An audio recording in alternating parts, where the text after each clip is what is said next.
What up, guys? Little afternoon walk here. Who's ate some Chipotle? Dude, walking off the calories, bro. Gotta walk it off. You know, I think walking is probably one of the only ways to maintain. You know, people swear by that. Walking every single day. It's proven, man. It's proven. It's what your Asian grandpa does that you think is stupid when you're a kid, but later down the road, it's the most important thing. Let me ask you this, Mark. Okay. What's up, man? How's the scene in Arizona for dating? The dating scene? Yeah. I've been focused on myself, trying to get myself back up, man, before I even. But from what I hear, and then honestly, what I've seen from my buddies. You know people down there, right? Yeah. It's Lord be with them, man. You think a lot of girls there are trouble, or Absolutely. I think it's more like certain lifestyle they want to live out there, man. It's that certain expectation. So if you don't got that bread up, man, you're not gonna really get yourself out there, you know? Yeah, it's the same thing in Miami, though. It's the one thing about Miami that I will say is there's a lot of tourism here.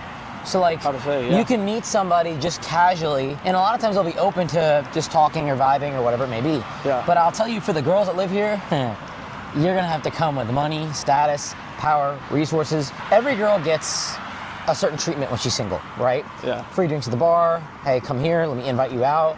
Once you become a girl that has a boyfriend, those invites stop. They stop kind of happening, and once a guy figures it out, he's not going to aggressively push it unless he's just an asshole, you know? Right.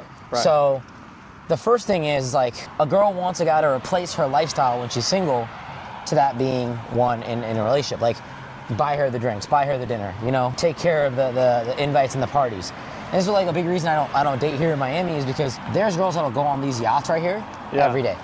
Because, there's no fee for getting on a yacht for a girl. If you're an attractive girl, you can get it anywhere. Yeah. It's dating a girl here, I would decrease her lifestyle because I don't have any of that stuff. Honestly, though, it might be a blessing if you think about it. You get to focus a little bit more. I mean, bro, riding around on the whip, dude, seeing what you got, man. It makes the area of focus more on yourself and what you got to do. Eating's overrated in a sense because you get to just do you, man. And just like you said, you stack it. Maybe you do hit it in the league, but we talked about it earlier, man. It's what are we actually looking for? You know what I'm saying? Do we want a girl that's kind of been hanging out at yachts all day and doing all that stuff? Well, it's the standard here. You know what I mean? I wouldn't even say the best girls. They're just the ones that are out and about. Yeah. They're the ones that are on the yachts in Cleveland, right? The average girl is not going on a yacht in Cleveland all the time. Miami, the average girl here is going on yachts. It's a very normal thing. Yeah. So I date within my tax bracket, you know what I mean?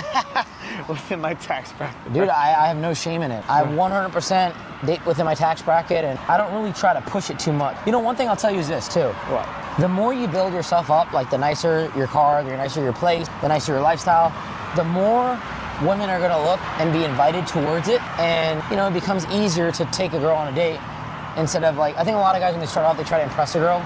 Yeah. But when you have a lot of things, it's easier to just, hey, come see this, I've been going to do this. That's what I mean, bro. I mean, I've done it. It's you try to impress, and there's a certain sense of, I guess, pursuit that goes along with it, right? But there's a difference between pursuit and peacocking. You know what I mean?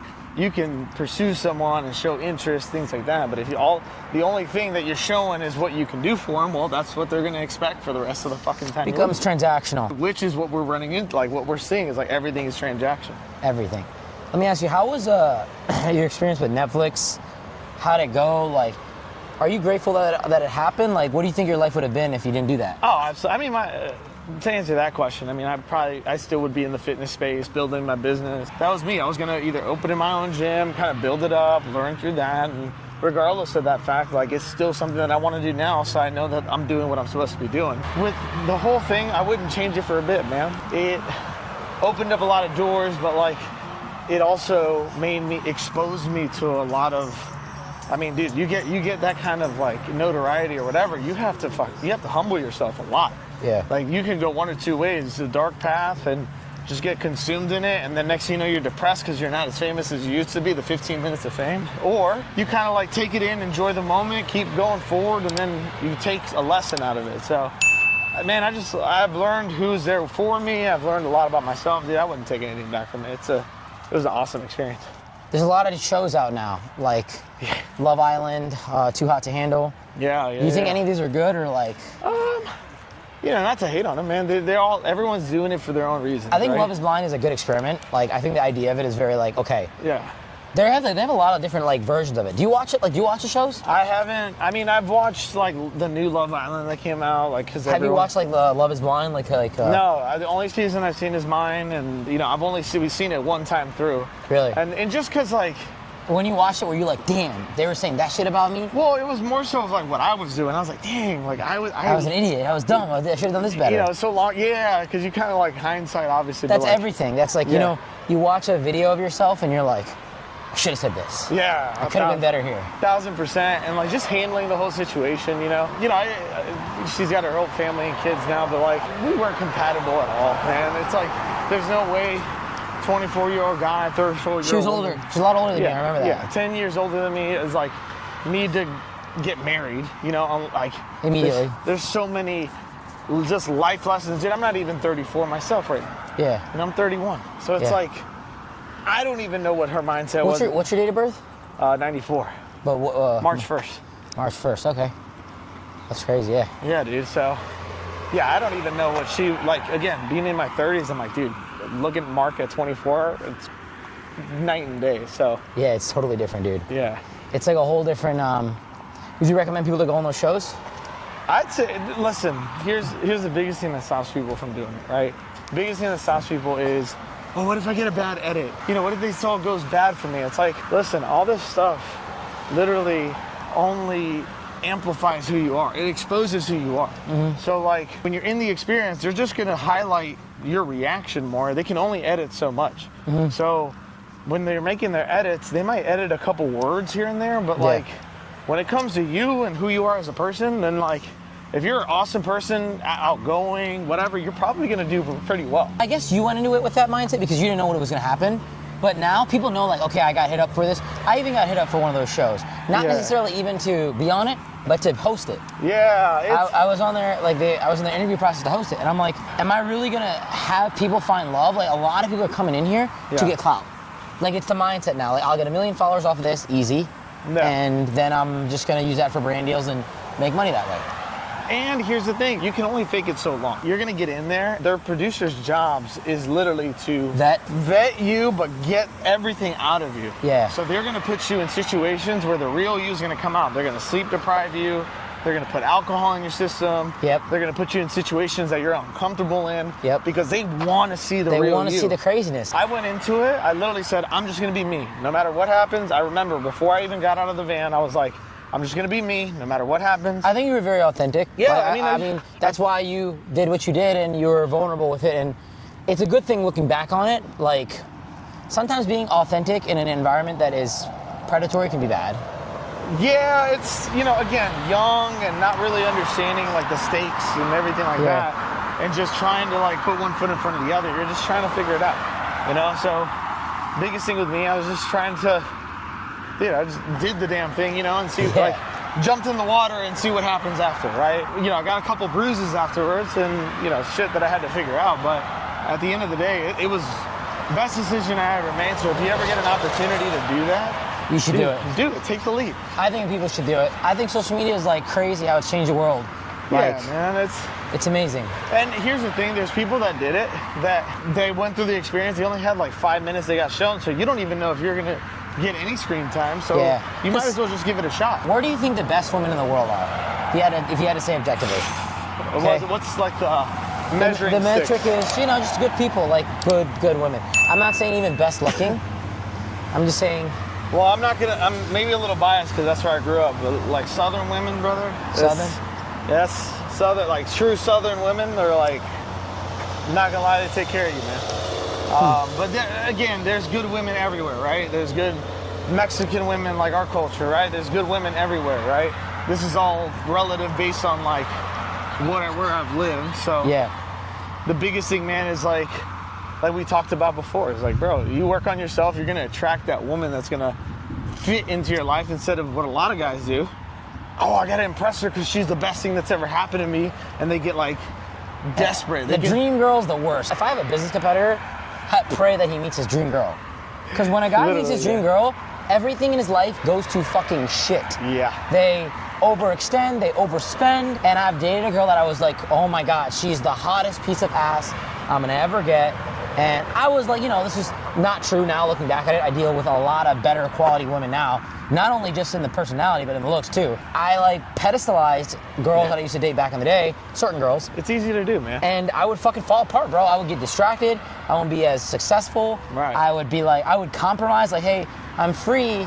I'm like, okay, come over, I'll hang out with you. Yeah. Instead of saying, no, I don't. Dude, like now, girls hit me up, and I'm not trying to sound like an asshole in it. Yeah, you're just being honest. But man. I tell them no, fuck that. I think like it's not even like saying no to provide. It's like I just never had a lot of women hitting me up like, hey, I want to come over and see you when I was younger. Like that wasn't a thing. Like when you're 18 years old and you have no money and you have nothing going on, there are no attractive women or relatively high caliber women hitting you up saying, hey, I want to see you. Let's hang out. When you start getting that, ironically, you're busier. You have a lot more shit going on. Yeah. And the more successful you become, the better and bigger the distractions happen. The cars you drive are nicer, you want to drive them a little bit longer. The dinners you go to are better. The parties you're invited to are more high end.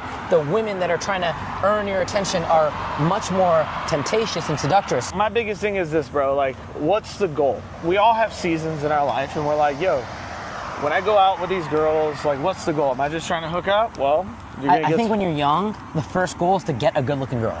Like, as men, it makes us feel better, because then if other men are looking at us like, well, that's a sign of respect. You don't remember when you were like a young guy, and I remember being so young and like, date her, she's hot. Like that was it.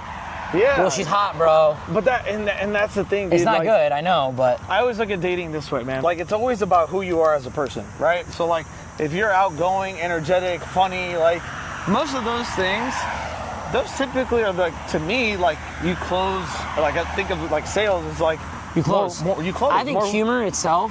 Oh, sarcasm, humor. Humor and sarcasm will get you more women than money and even like fitness. I don't like dudes that are like not necessarily good looking. I've seen dudes that are like the most ripped you've ever seen, and they can't. Because they're so awkward in front of talking to women. Yeah, because they have no game. But like, yeah, I mean, the first step I think is just to get a girl, and then for some people, that first girl becomes the wife, becomes the partner. And it happens at different layers of life. Because they start to think like, oh, this is it. This is like the best I'm gonna get. You know? And then I think the second one becomes more about the relationship and building. Yeah. I think it transitions to there. Yeah. And then third, it's more so about peace. Like, I don't want to say like 1, 2, 3. I think it's like stages. Like, well, the first one is the one that, like you said, we all get that. We all get the first one unless you stick with it and then whatever. And some guys that are like 40 years old are still there. Right. And the second one is the one that teaches us the lessons. The last one is peace, because we understand how valuable that is, because men, like, we have to focus. We have to get after it. Like, listen, women are amazing. They're phenomenal. Their intuition and the way they speak. Women are great. I love women. They're phenomenal, dude. Yeah. And like, but they don't understand, like, their words. Like, if we're fighting battles all day and then we come home and then we fight even more battles, where is my peace? There's no peace. Sometimes I think that like a lot of guys just subscribe to this mindset. A lot of women subscribe to this mindset too. Yeah. Being single is more peaceful. Being single, I think for men, being single is actually like an amazing part of your life, because you have an opportunity to build, no interruptions, no distractions, no nonsense, no bullshit, no, you didn't do this for me on this day, blah, blah, blah. Like, you have obligations when you're in a relationship, not only by the women, but by society. Yeah. You didn't get her this for her birthday? What the fuck is wrong with you? Like, are you a piece of shit? Do you not give a shit about your wife? And that's where, again, you find someone that, like, in my mind, you have a lot of commonalities with. Because if you have a lot of commonalities with them, next thing you know, oh, you got me, like, say you guys are into Pokemon, I don't know, whatever. Yeah. You know, you got me this chart. There's going to be more meaningful gifts instead of if I go towards someone that society thinks that I need to be with just because of attraction purposes, like everyone thinks she's hot, then it's like, okay, where's the end point? Like, okay, I bought her a Birkin bag. What's next? I buy her. It never stops. It never stops. When you deal with a materialistic girl or a materialistic guy, like for me, okay, I'm materialistic in my own ways, and I want nice things. Dude, it never gets better. Like, driving my G-Wagon I like the G-Wagon because it's more fun. Yeah. But when I drive the Urus, for example, it gets boring after 2 weeks. Well, because it's law of diminishing returns. Yeah, exactly. And so you're gonna want something else. It's never, and that's why the self-fulfillment to me is more important, because if you're self-fulfilled, the rest of it just becomes the cherry on top instead of because like you said, it's never gonna end. But it's hard to transition into that. As much as you want to say, hey, do it for yourself, it is extremely hard to mentally say, hey, look, I shouldn't do this for the girls, for the women, for the clout, for the money, for the nice cars. I should just do it for me. It becomes very, very hard to get that control. But you have done it. If you think about it, even though you know that there's a result of more attention, you've already done this because intrinsically you've created your outcome. So you've already created this like world, and people are starting to notice it. Mm-hmm. So then you've attracted them naturally because you focus on what you want. 100%. But one thing I will say is, I also have become very disciplined in the way I am because of trauma. Because I've been broke before, and because I've been homeless a long time ago, I remember not having money, and I know now that like you need to have a lot of money saved up in order to be successful in life. Like when you have money, it's easier to make money, and when you have money, your back is not up against the wall, and it makes you feel a lot more calm in everything that you do on a day-to-day basis. 1,000%. Man, I've been at the grocery store watching the total go up when I'm having to buy formula, diapers, and being stressed about it. When it's like, if I have this, like, you know, baseline, my nut covered, you know, then I can feel confident and go do different things. So 100% agree with you. Financial stability is just the number one thing that gives you enough to go learn more, be better, because that's one less thing you have to worry about. Mm-hmm. And you can just take care of yourself. Yeah. And then a lot of guys, they're so preoccupied with trying to get a fucking woman when they can't even fucking take care of themselves. And it's like, dude, you're missing the fucking point, because if you break down, who the fuck is she gonna lean to? If you break down financially, which has happened to me, which is you break down financially, who else is she gonna go to? Who can she rely on? She's gonna come at you. Well, she's gonna be naturally upset. Crazy. She's gonna get nuts. She's not gonna, because again, the one person she put her faith in, what happened? Fell apart. They fell apart. And so it's a failure. It's a failure reaction. Financial literacy, financial responsibility is something, it should be the one thing, at least at first, is every man's responsibility. It is in the Bible, it is in every book. In the Bible, they even say a woman finds God through her man, and a man should prioritize God. I always think that a man's biggest thing that he should focus on in this earth is work. Absolutely. Over everything. I don't even think it's women. I don't think it's like, you know, I think that it sounds bad. It sounds very bad. Like, shouldn't you be your number one priority? I used to live in that fantasy, like, me and my girl, or like, you know, this is just what we need to do. We need to be together. As long as we keep our faith strong, our love strong, nothing's going to break it. But that's not true. I'll tell you this. Having kids, this is what I realized.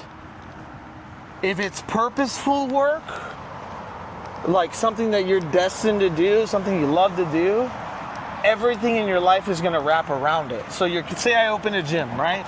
My kids are naturally going to be a part of it, and I'm not going to miss out on anything, because it's something that, like, I have a purpose that I'm driven to do to help people, and they're going to help me build it. If I'm going to a 9-to-5 that I just hate every single day, and I'm missing birthday parties, you know, like there has to be sacrifices that have to be made. But if I'm missing it for something I hate, everyone's going to be miserable. But there's also purpose in a 9-to-5, I'll say. I'm not saying, like, we need stability. Because you're making money. Right, exactly. 90% of people in the world should work a 9-to-5. 90%. The 9-to-5, if, again, you and I have, like, the mindset we have, but, like, the 9-to-5, even if you have it right now and you have that entrepreneurial spirit, 9-to-5, awesome. 5 to 9 is where we build. Yep. And go. And there's 2 5 to 9s within the day. So you have more time to build your dreams and opportunities while you have stability. You just aren't prioritizing it. Yeah. And I'm speaking from experience. If you would have said no in your last relationships, like, no, I'm not going to do this for you, I'm not going to do that for you, how do you think it would have ended a lot sooner? I would have earned respect. And then at that point, it's their choice if they leave. If I set my boundaries, no, this is my line that I draw, now it's on you. I tell guys all the time, say, I can't afford it. Yeah. I can't afford it. I don't have the money. Even if I have the money, I can't mentally afford it. Affording something to me is that I can buy it without it mentally hurting me. You're able to set those boundaries of like, hey, I just can't afford it. Sorry. I can't afford it. I can't afford a $30 coffee. Like, sucks to suck. I can afford a $5 coffee, not a $30 one. Saying no gets respect, because so many guys don't say no, and I've been there, because you don't want to lose what you have. Because if I say no, what happens? Like, are they going to run away? Well, it's like, if they do, that's not the person that's supposed to be with. There's a lot of girls I've said no to, and there's a lot of them that have hated me for saying no, And but they respected you. they respected me. They didn't respect me. But you're broke. You're a loser. You're a bitch. Blah blah blah blah. Then that's not. So then, if you say no and they don't respect that, that's not the person. Now you just completely. That's your barometer right there. I figured it out. Say no to people.